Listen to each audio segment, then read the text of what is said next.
Hey guys, Kale the Quick here with another update on Blaster Girls. I know it's been a while since I've had an update or really anything to show. A lot of technical stuff behind the scenes, new jobs, moving, all that good stuff, but I found my way back to Blaster Girls to make some stuff.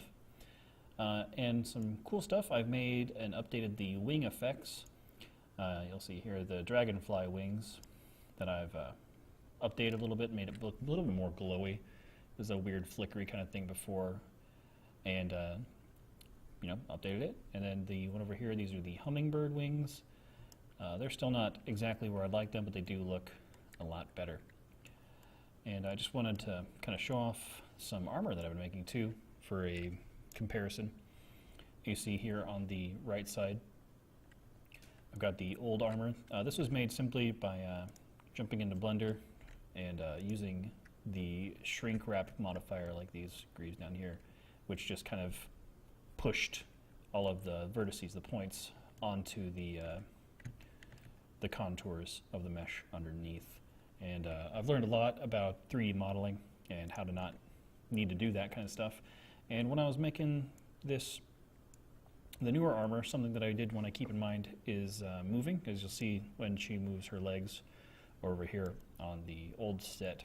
Especially for this, the pelvis piece, her legs will clip into there, and if someone were to actually make this in real life, they wouldn't actually be able to move, and that's why you can also see on this side it bends down, and on this one it goes up.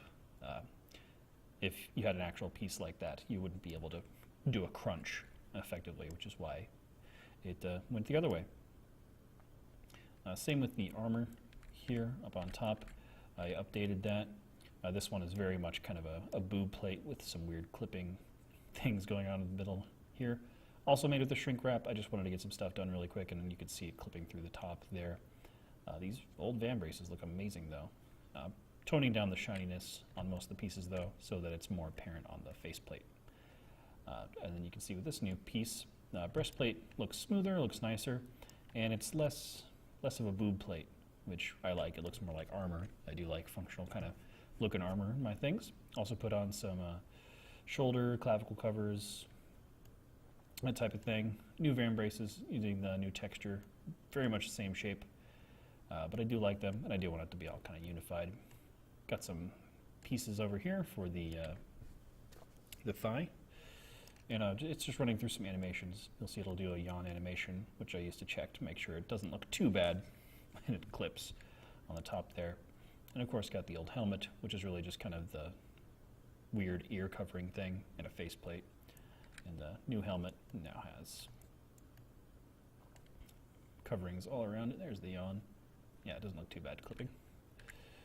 And got the ear pieces here, which we can actually turn on and cycle through them for the other ones. So we have the nubs, they call them, the little horns.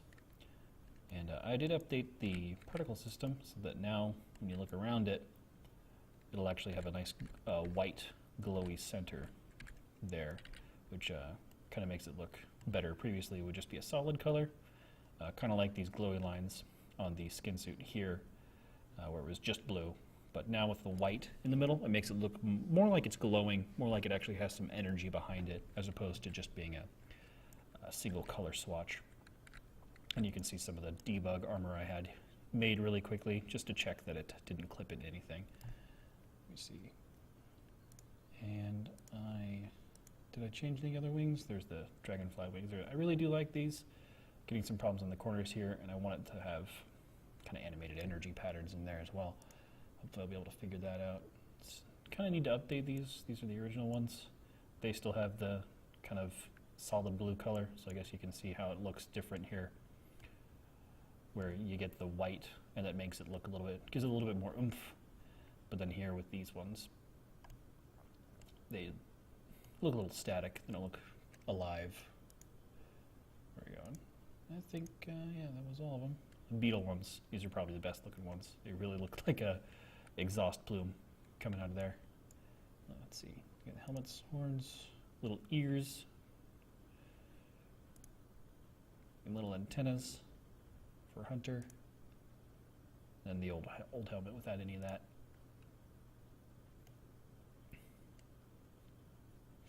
Yeah, this says muzzle because the beetle wings are supposed to open up and shoot missiles at things. So these are little missile pods. So yeah, just been working on that, making it all look nicer, and I am going to make at least 3 different base sets of armor. So, and you'll be able to mix and match all the different pieces there to kind of customize your own thing. So that's just some of the progress I've been able to make, getting back to the swing of things. Most of the time is spent trying to figure out the net code to make sure that it feels right. Currently I'm having trouble getting the, it feels good when you're the local player shooting, jumping around, but for a while I've had a bug where if you are connected through the internet, your bullets spawn just a split second after you shoot because it has to communicate all the way back with the server and then send back a message saying, hey, this is done. And in that time, you've moved forward and you would bump into your bullet, and we do want to avoid that. You shouldn't run into your own projectiles until after you've shot them. So yeah, if you have any suggestions or anything, feel free to let me know. Thanks for watching. I'm at Kill the Quick. Don't die.